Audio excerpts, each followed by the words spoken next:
Let's talk starting quarterback. I think it's important to analyze Brock Purdy closely, scrutinize his performance even in practice, because he really isn't that established of a player. He's still relatively young and inexperienced. And now he's the seventh highest paid player in the league and the highest paid player in franchise history by far. So what he does every day matters.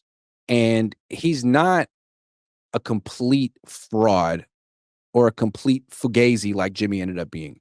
Jimmy is a backup quarterback who had the stats of a top 10 quarterback for a while, but we knew he wasn't.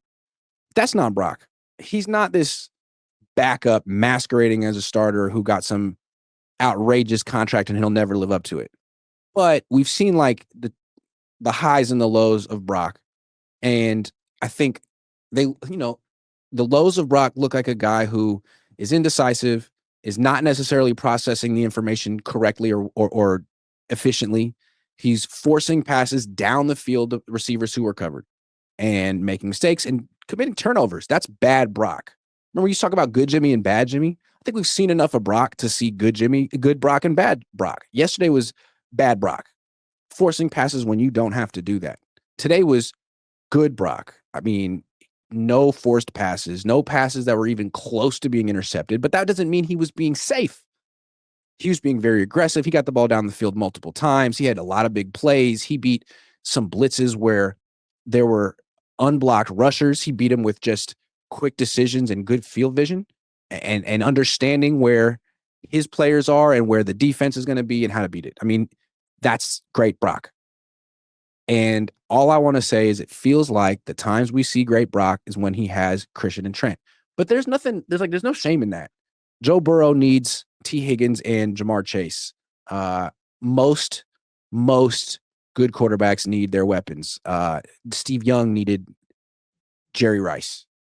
So eventually Trent Williams and Christian McCaffrey won't be here anymore. They won't be dominant anymore. It happened this year. Clearly the Niners are going to need special players to put around Brock. Duh. He needs. Let's put Trent to the side. I don't know what kind of mental boost Trent gives Brock other than just, a feeling of well-being. But the running back who doubles as a receiver, I think that's really important for Brock because he doesn't have the strongest arm. And when that guy's not out there, he has a tendency to force things. When the running back is a legit receiver, Brock seems to make really good decisions, quick decisions, find the open guy. And he's not like some Alex Smith game manager. No offense, Alex. He's more like a Drew Brees type, a guy who's getting the ball out of his hands quickly and can move a little bit when he needs to. So that's what I'm sort of monitoring from Brock Purdy in the offseason. Like, how much is his performance tied to Christian McCaffrey in particular? I think it's a fair question. I don't think we really know the answer to it yet. But with Christian out there, he didn't practice yesterday, he practiced today. And whether or not he's lost a step or if he's still the same Christian, defenses are still scared of him. They still respect him. And when he runs a route, he draws the most attention. He draws more attention than Demarcus Robinson. He draws more attention than George Kittle. So when those guys are wide open, I often feel like Christian McCaffrey deserves an assist